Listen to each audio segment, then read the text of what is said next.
Welkom terug hier by die kanaal de Rugby Guru en in vandag se video gaan kyk ons na die voorskou natuurlik tussen die Bulle en Munster.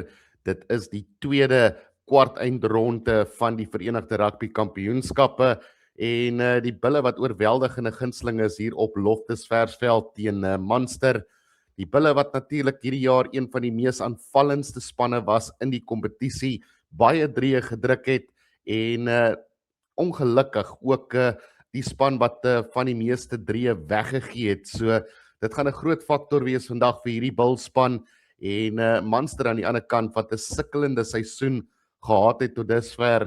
Hulle dinge wat nie so lekker uitgewerk het vir hulle nie. Hulle het wel 50 geëindig met 11 wenne, maar 7 nederlae wat hulle gelei het en dit het hulle gekos tot op die laaste ronde van hierdie kompetisie om hulle plek in die uitspelrondes te verseker.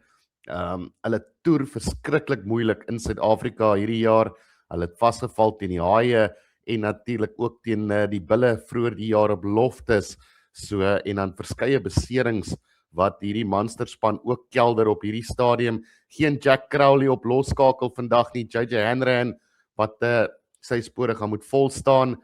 Ook natuurlik sleutelspelers wat ook nog uit is en nie beskikbaar nie. Ouens soos Takir Abrams wat natuurlik weggaan van Munster af, ou soos Tide Burn wat nie beskikbaar is nie. So sleutelspelers wat uit is op hierdie stadium vir Munster en ongelukkig lyk Munster nie soos die span wat hulle 'n paar jaar terug gelyk het toe hulle die kompetisie gewen het nie. So as mens gaan kyk na sleutel plekke in hierdie wedstryd, veral die Bulle se pak voorspelers wat op hierdie stadium vir my baie meer dominerend is as die van Munster. Ons het gesien die Bulle kan die opponente sag maak voorlangs en met daardie rolmaalbeweging wat baie goed werk vir hulle wanneer dinge begin skeefloop op die veld, is dit wanneer die Bulle se pak voorspelers die belangrikste is. As ons vinnig gaan kyk daar na die twee spanlyste wat vandag op die veld gaan draf. Kom ons begin daar heel agter by Willie le Roux.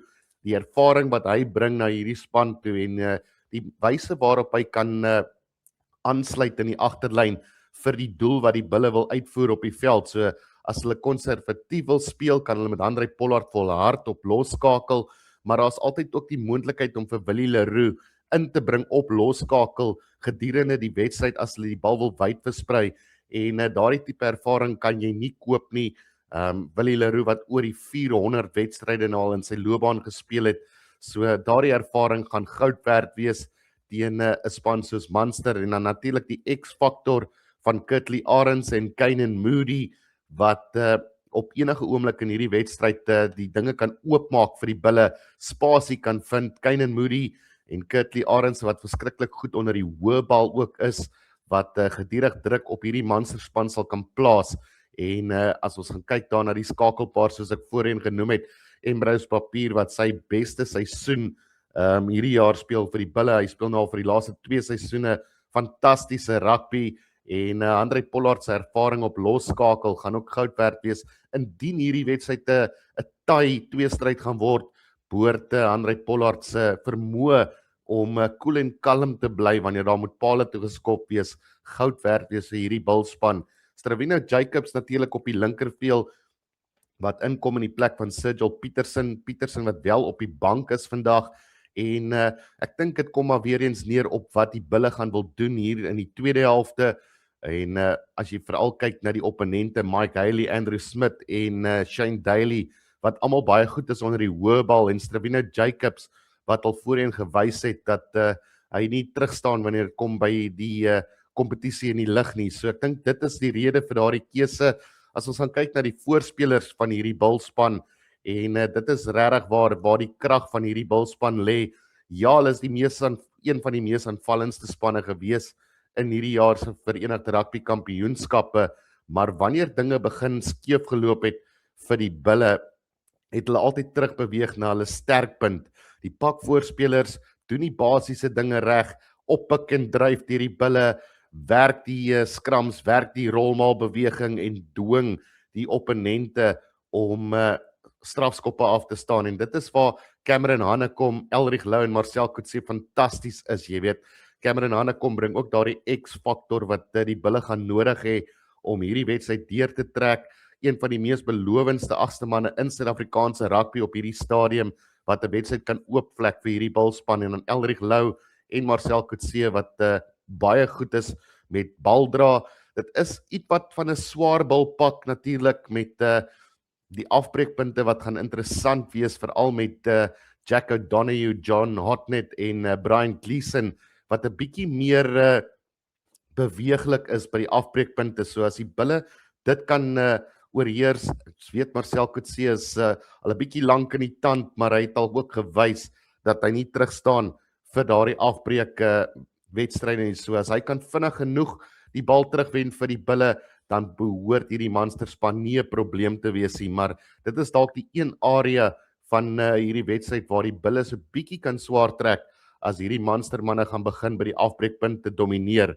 So ons gaan kyk na die slotkombinasie Roan Nortje en Roan Vermaak, skitterende kombinasie en Roan Nortje tans ons beste slot in Suid-Afrika op vorm en hy staan nooit terug nie en hulle kom natuurlik te staan teen Evan O'Connell en Tom Hearn, bietjie vroeër genoem dat Ty Burn nie beskikbaar is en ek dink daar verloor Munster verskriklik baie waarde in hierdie span en ou soos Nortje wat die bal baie goed dra, die regte besluit te neem, goeie lynstaanbal kry en ook 'n leier is in hierdie span, behoort hierdie pak voorspelers van die bulle te baljaar vandag. En as ons dan kyk daarna daai voorry, Wilco Lou, Johan Groblaert en Gerard Steenekamp, een van die beste voorry kombinasies in hierdie kompetisie hierdie jaar gewees.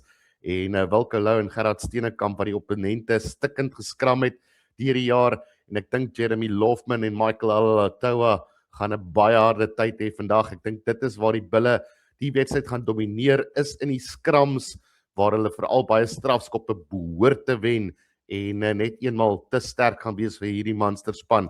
So vinnig daar na die bank en as jy gaan kyk na die spelers wat van die bank af kom vir die bulle en ek dink dit is waar dit gaan belangrik wees indien hierdie wedstryd 'n taai een gaan wees na die einde toe. Ouens soos Marco van Staden, Jan Hendrik Wessels en Kobus Wiese en dan veral Jean-Ray Rudolph as dinge begin lol by die afbreekpunte gaan 'n fantastiese plaasvervanger wees vir hierdie Bulspan. As jy gaan kyk na die Munsterspan, daar moet Barron, John Wickerly, Connor Bartley, Vanine Wickerly, Gavin Coombs en Ben O'Connor, dan het hulle nie regtig daardie tipe slaankrag wat die bulle van die bank af het nie. En ek dink wanneer Jean-Ray Rudolph op die veld kom, gaan ons begin 'n bietjie losser speel en ons gaan dalk vir Willie Leroux 'n bietjie meer in die losskakel posisie sien waar die bal meer versprei gaan word en ek dink teen daai tyd behoort die bulle al daardie wedstryd weggetrek te hê en ja, my voorspelling vir vandag se wedstryd, ek dink die bulle gaan eenmal net te sterk wees vir hierdie Munsterspan wat heel jaar al sukkel, die bulle wat hulle vorm op die regte tyd gekry het en ek dink die bulle gaan hierdie wedstryd wen met tussen 15 en 20 punte vandag met die tuiskare agter hulle en ja, ek dink die sleutelspeler vandag vir hierdie Bulspan gaan tussen Cameron Hannekom wees en Willie Leroux. So ja, dit is my mening mense, laat weet my daar in die klets wat julle dink, wat gaan vandag gebeur en dan groet ek julle en ek sien julle later vir die regstreekse kommentaar van hierdie wedstryd tussen die bulle en Munster. Totsiens.